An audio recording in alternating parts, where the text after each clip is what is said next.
2 large carrots, an onion and a potato. I've also got some beef in the fridge, which I'm going to get out right now. This is the one I tend to use, British extra lean diced beef from Sainsburys. Okay, so this is the first thing I need to do, is to open that packet up.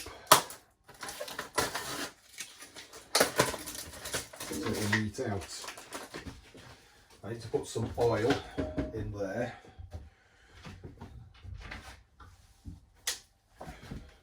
Use crisp and dry, but you can use whatever oil you want. As long as it's for cooking, of course.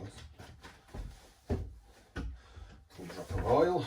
I'll put it on that bigger one, not the small hob, obviously. So full speed, or full heat, and we'll get cooking the meat once that...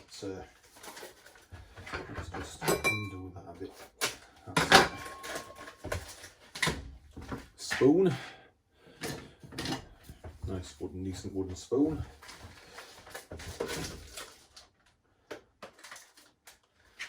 That's got that.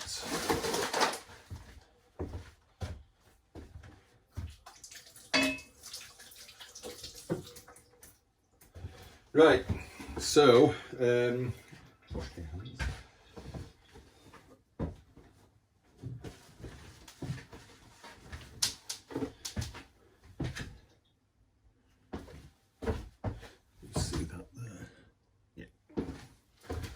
So 400 grams of diced beef, which is just enough for what we need. It'll start to cook pretty soon. So we'll the onion next, which obviously is this item, and a good knife to cut it up with. Very careful with knives, obviously, you don't want any accidents. So just chop off the top of the onion and leave that there together. It holds it together better if you do it that way. And just make a slight little slit like that, and you can just peel off the outer skins and to take all the brown off.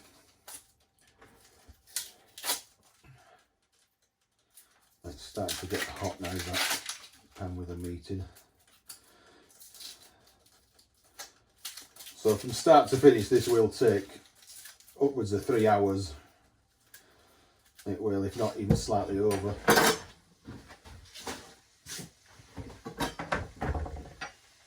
So that's fine as that now.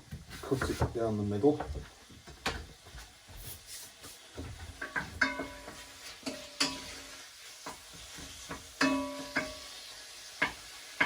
Now just turn it down to number 5. Right, all you do now is just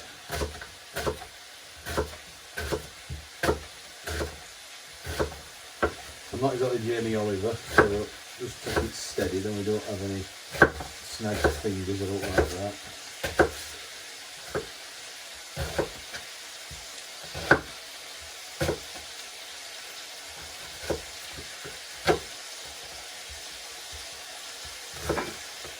That comes in. You only need to cook it for a few minutes, the meat, just till it's browned and whatever. You can see that there. Right, then I'll put the onion in.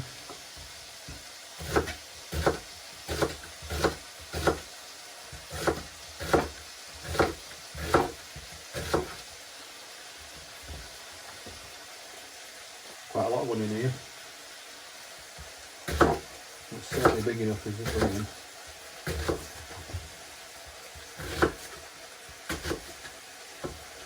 First cooking video I've ever done is this. Right, let that do.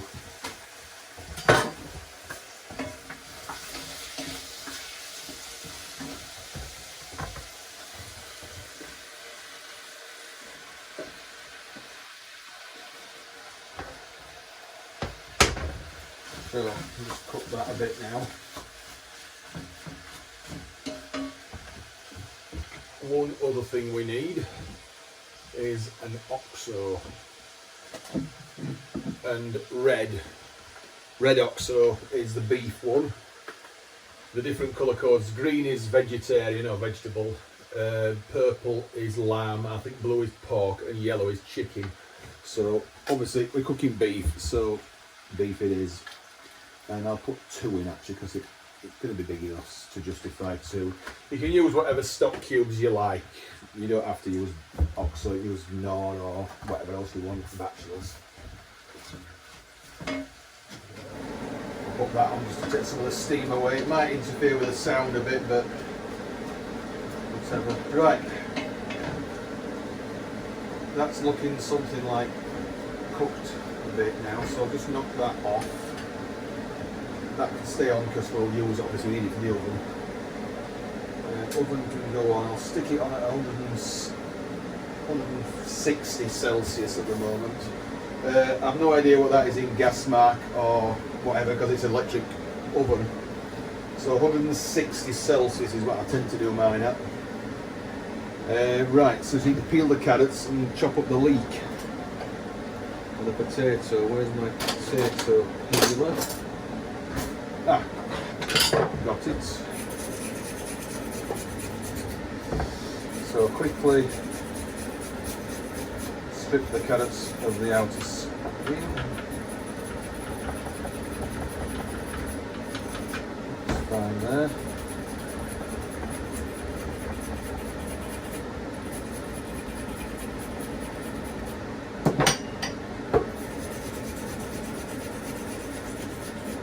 It's easy when the carrots are nice and straight.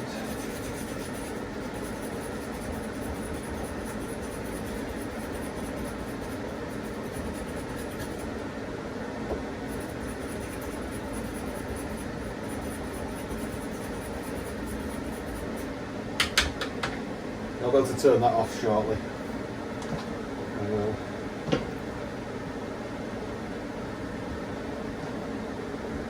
Carrot peel is rather awkward to get rid of.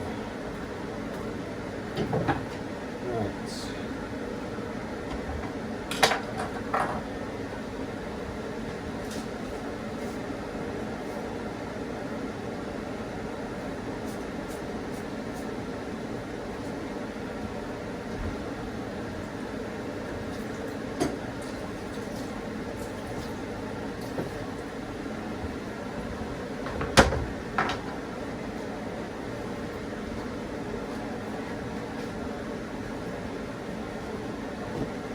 Right, so let's just chop the ends off each carrot. Get rid of them.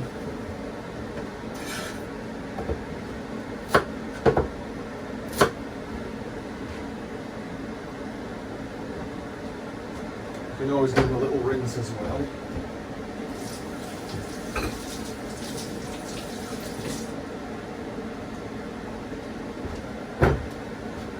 You also need some hot water for the stock.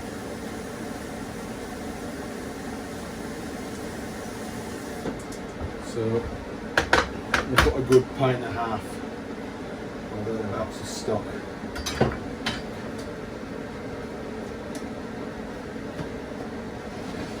Just move that off the heat now.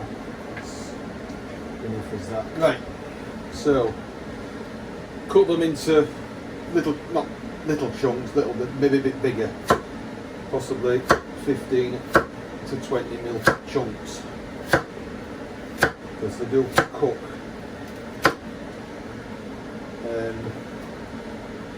You do want them quite sizable.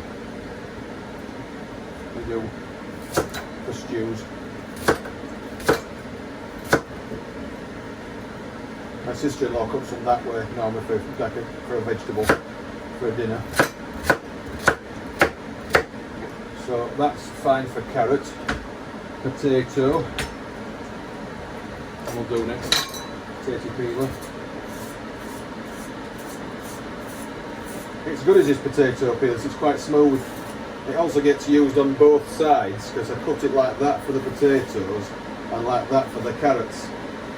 So it's actually quite evenly worn. Sainsburys. Don't always put potato in stew, it's only because I've got no turnip or swede. So unfortunately I couldn't get a swede at Sainsburys.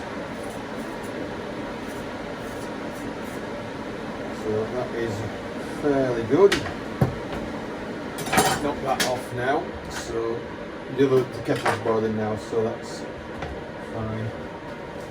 Ready for the stock. There's one other small additive I need to put in there in a moment, and that's a bit of flour.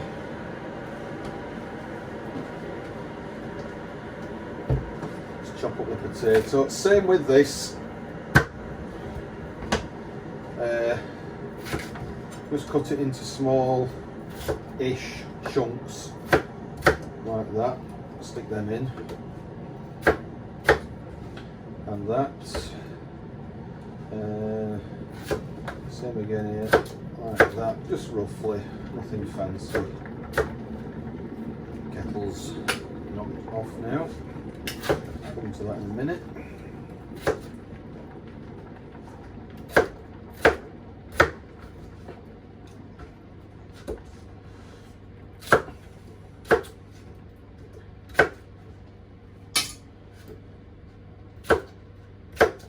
Right, that's the potato. Now the leek. Actually, just on second thoughts, before we do the leek, you just put these stock cubes in here. You can obviously crush them in your hands, but if you do it, it tends to break apart and you'll lose half of it as it breaks up. So do it in there like that. Inside, you see, and they are. Again, it's got all my fingers now, so it's a bit, you need to waste a bit.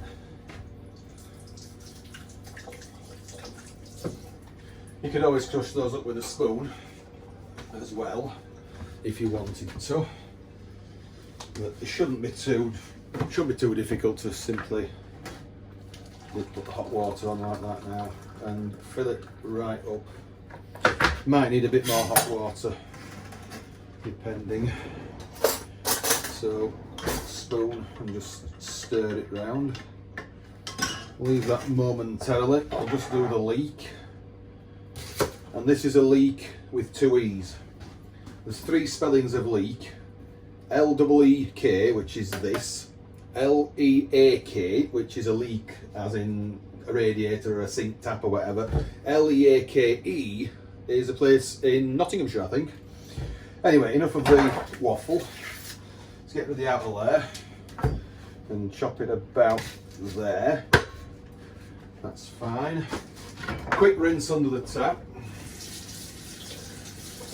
just to get rid of any dirt, and then just chop this into, again, 15 to 20 mil pieces. Being careful with your fingers, of course. And just stick those in. Right, I don't think I've forgotten anything, so that's fine for that.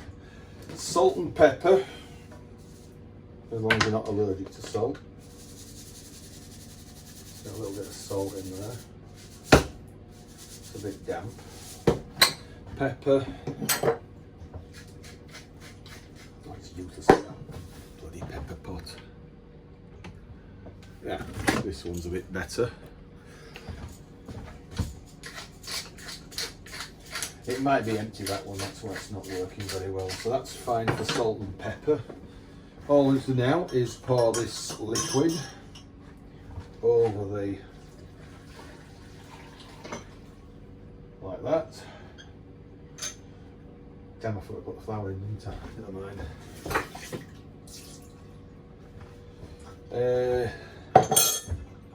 Right. Never mind about that. I think it'll need a bit more than that in. I'll just put a little bit of flour into that water. Hope it doesn't curdle, whatever it does. You can see what we're doing. Don't need much.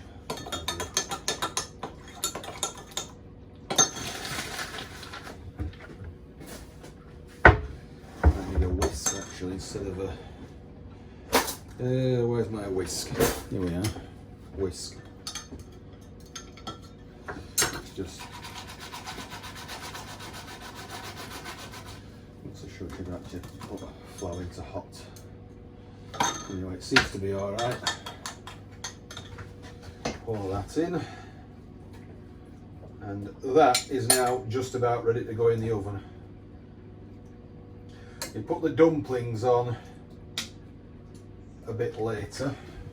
Well, quite a lot later actually. So, lid is here. Give that a quick wipe. It hasn't been used for a month or two. Lid on and into the oven.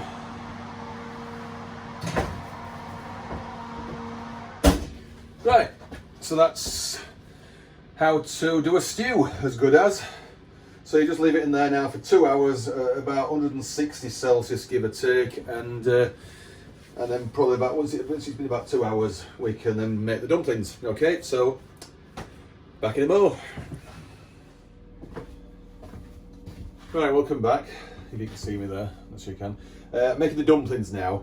The stew has had about an hour and a half. I checked it at an hour and it seems alright.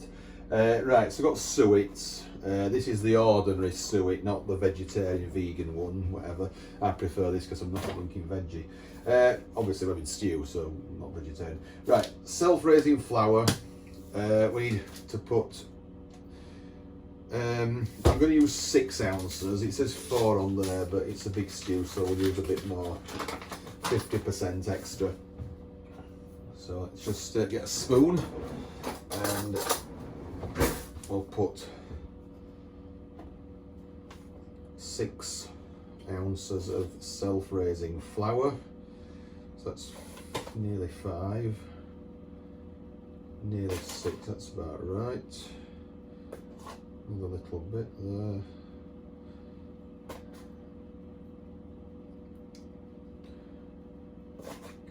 That's it, got it. Right, zero it again, and I'll put the suet in. So it's quite straightforward, is this? It's just a case of whatever you use flour, half in suet. So 3 ounces of flour, 6 ounces of flour, 3 ounces of suet.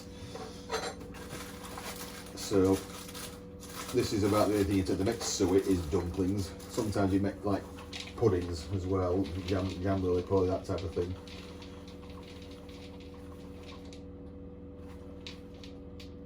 So that's 3 ounces of suet. Put that back up there. Pinch of salt. Where's the salt? Up here. Let's grab it. That's fine. Just put it down there. Now, just stir it around a little bit. I need a knife for this. Just stir it around a little bit. Mix it up.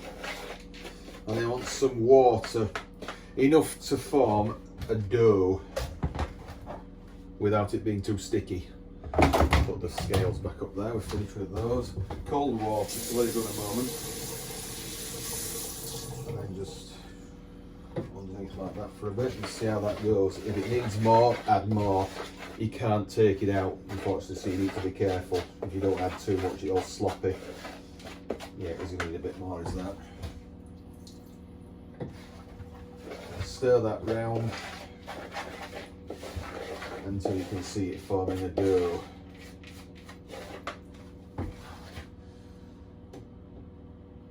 The weird thing about stew, I find, is that I never used to like it as a kid. I don't know why. I just didn't. But my mother used to put things like celery in and all that. I don't like celery. Which is one reason why I ain't put any in. And maybe the meat was rather rougher and cheaper cuts back then. Just a little drop more.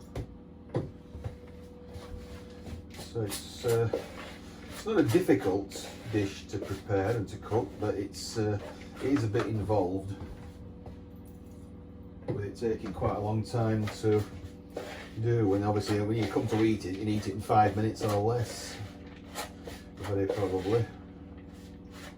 Right, it's starting to form a dough now, so that's what we want. Just a tiny drop more in. Just to bind those loose little bits together.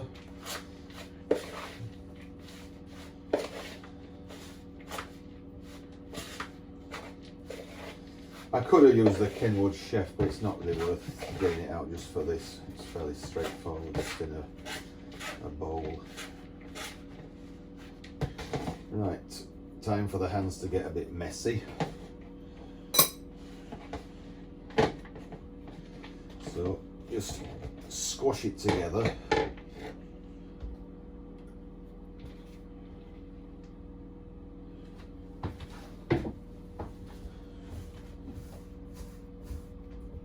You don't exactly need it as such. Oh dear. Right.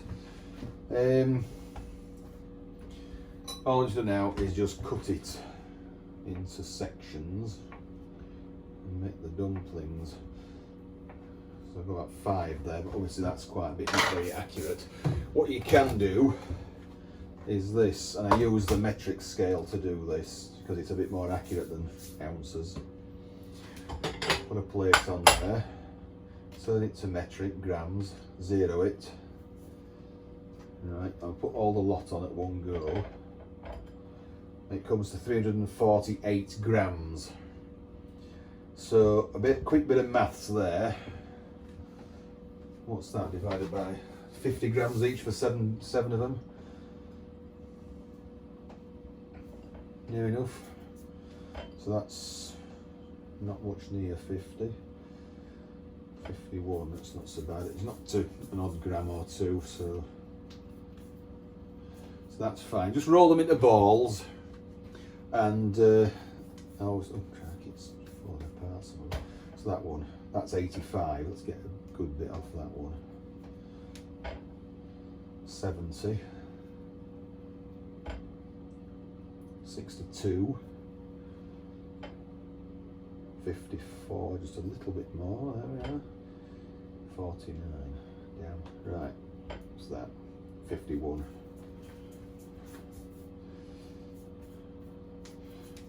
You don't want them too big because they won't cook all that well if they're too big. Squash them together, they should stick. Right, so that 35, 55, a bit less, 49, 50, is it? 50, 50, 51.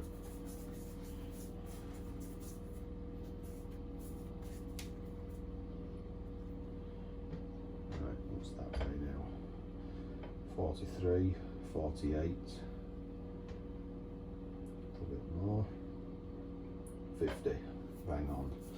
Not sure you can actually see the divisions there, but anyway. Right, let's see what that weighs now. 80,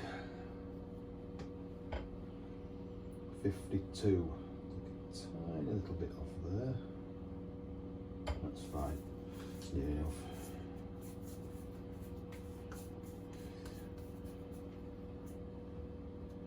That.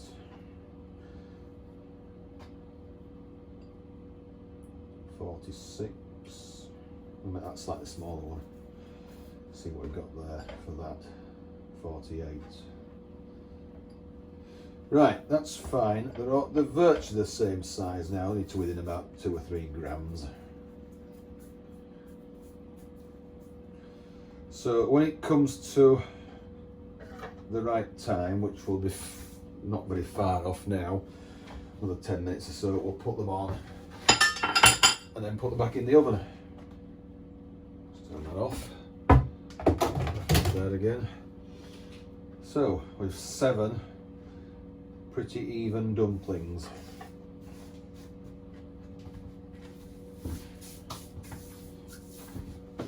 Right, back with you shortly when it comes to put them on. Right, we're back here again now, and we need to put the dumplings on now because it's had 2 hours.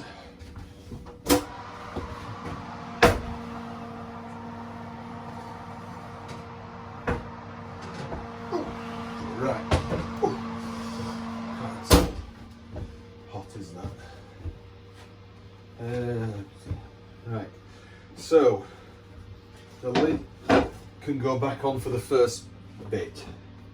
It can. Stick one there. I'll stick 6 around the outside, 1 in the middle.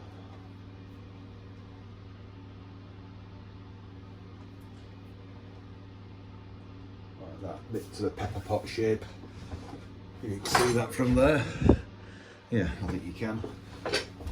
Right, so let's just put it back in the oven now for 10 minutes with the lid on, and another 10 minutes or so without the lid on, so that they will then get a bit brown.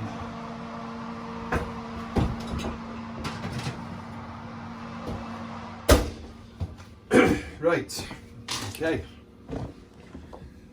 Right, that's 10 minutes up, so let's take it out of the oven. Oh, one thing I forgot to mention earlier is that when you put the dumplings on, you turn it up to 200 Celsius. I did that, but I didn't actually make any mention of it. So, let's have a look at the dumplings and whatnot now. Yep, lovely. Absolutely wonderful. You can see that there. Right, so we'll put it back in as it is now, without the lid on, for another 10 minutes. And then we'll see what it looks like. It should be then ready for eating. Okay. Right, let's take it out of the oven again now. Check it.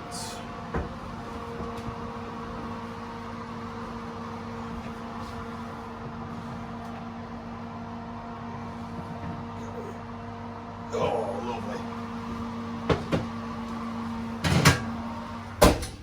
Off that goes, off that goes. Right, stew and dumplings, eh? Beef stew and dumplings. The plate's cold, it doesn't need, it's so hot coming out of the oven, you don't need a hot plate in this occasion. So, let's spoon some out. So we've got a, yes, a decent spoon. I'll just give that a quick wipe. Wash, whatever. Things do tend to collect dust if you don't use them frequently. So that's fine. Right. In fact, just before I do that, I'll reposition. Just so you can see what it actually does look like. Just look at that. That's brilliant, is that, isn't it? It really is absolutely nice. So just lift that up, you can see. That's great, is that? I'll put it a little bit nearer, then I'm not going to spill so much. Of course, you can make stew with lamb as well. That's more of an Irish stew, is lamb. I'll have 2 dumplings, I think. Oh, sorry, we'll have 3. There's plenty left for another meal. It looks really nice cooked. Not, they want to be sort of al dente, the vegetables, but not hard. Oh, and a bay leaf. I never mentioned that, did I? I put a couple of bay leaves in. You don't eat them, they're just for extra flavour. Let's get rid of it. So yeah, that's my dinner now for this evening. I'll save the rest till later. Nice, a little bit more gravy actually. I'll put the lid back on. This is my first cooking video, and this stew is absolutely fantastic. I'll switch cameras because I've just got it on the face cam at the moment, so. Perfect. Just a bit of salt and pepper. Let's get eating.